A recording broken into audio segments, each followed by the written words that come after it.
The First Amendment. Congress shall make no law respecting an establishment of religion, or prohibiting the free exercise thereof, or abridging the freedom of speech, or of the press, or the right of the people peaceably to assemble, and to petition the government for a redress of grievances. This amendment was originally created to protect the founding ideals of America. The Founding Fathers didn't want to persecute the citizens who fled to this country to practice their own religion. They wanted to restrict the possibility of a future in which social movements can be silenced by the government, like the British had done to them when the idea of a revolution grew popular. Our country has always had protests as a prominent figure in promoting change. Perhaps one of the earliest examples would be the Boston Tea Party, when Samuel Adams and the Sons of Liberty boarded 3 ships docked in the Boston Harbor and threw 342 chests of tea overboard to reject the Tea Act of 1773. This act was done in a wave of resistance throughout the colonies, and it pushed the colonies in England closer to war. This encouraged the start of the famous American Revolution, the war that resulted in the independent, powerful country the United States is today. Protesting continued to be relevant centuries later, especially in the 1950s and 60s, the peak of the social justice movement for racial equality. One of the most memorable protests in this era was the Montgomery bus boycotts triggered by the arrest of Rosa Parks when she refused to give up her seat to a white man on a bus. The refusal of nearly 40,000 African Americans to ride these buses lasted 381 days, and their efforts were successful when the city's federal court ordered integrated seating into law after the bus companies faced economic crisis.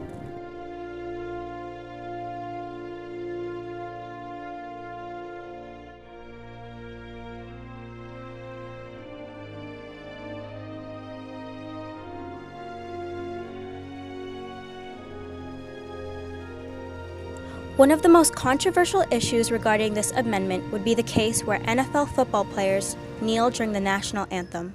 It started when 49ers quarterback Colin Kaepernick took a knee as the national anthem played before a game in order to protest the treatment of black lives through police brutality.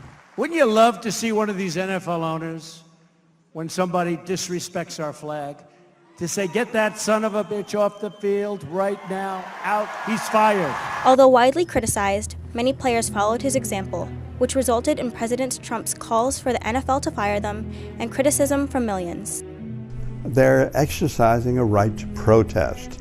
They're engaging in a sort of speech, and it's the sort of speech, even though it's not words, it's the sort of expression, which is also at the core of First Amendment-like protection.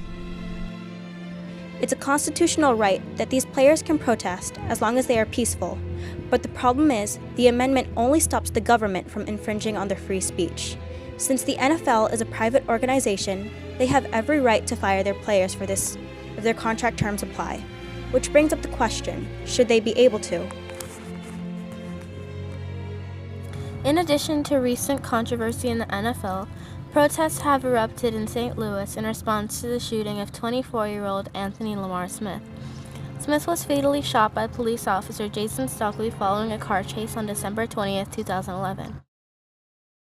From what I could see, seems like he planted a gun, but on audio, on recording, the officer said, "I'm gonna kill that mother. You watch. I'm gonna kill that mother. You watch." And 2 weeks ago, that officer was found not guilty of murder. Officer Stockley was deemed not guilty and backlash soon followed.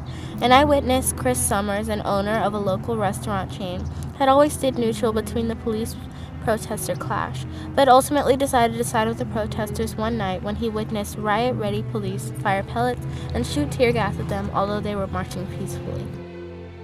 The First Amendment is crucial, especially now since our country is so divided.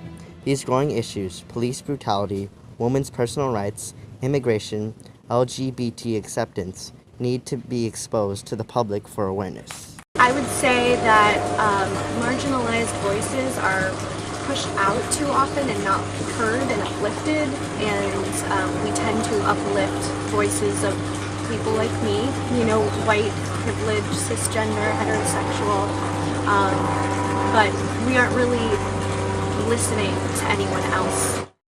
Before we can agree on the actions our country should take to confront them, we need to be informed first. And so it's just critical that the public comes and lets people know how they feel and what they want out of the city in the future.